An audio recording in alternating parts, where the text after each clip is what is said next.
Hello మామ, ఈరోజు Lucky's biryani taste చేద్దాం. దీన్ని మీకు రివ్యూ చెప్తా. నేనైతే ఇప్పుడు మన హైదరాబాద్లో చికెన్ బ్రెడ్ ఫ్రై నడుస్తుంది కాబట్టి నేను ఓన్లీ వెజ్ బిర్యానీ తెచ్చుకున్నా. మాకు దాంట్లో సాలని ఇచ్చిండు, పెరుగు ఇచ్చిండు, ఉల్లిగడ్డ, నిమ్మకాయలు అన్నీ ఇచ్చిండు. నేను చింపి రైస్ వేసుకున్నా. మనకు మొత్తం పైన వైట్ రైసే ఉంది. అంటే కింద ఎప్పుడు కూడా పైన రైస్ ఉంటుంది, కింద ఎప్పుడు కూడా మసాలా ఉంటుంది.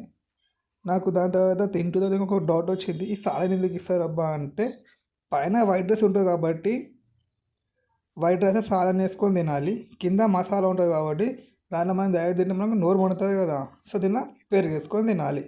అట్లా తింటే ఆ కాంబినేషన్కి ఇచ్చారు. ఎప్పుడు మన చెత్త చెత్త డబ్బులు పడేసి క్లీన్ పెట్టాలి. దీనికి ప్రైస్ వచ్చి 120 రూపీస్ ప్రజెంట్ హైదరాబాద్లో. Thank you.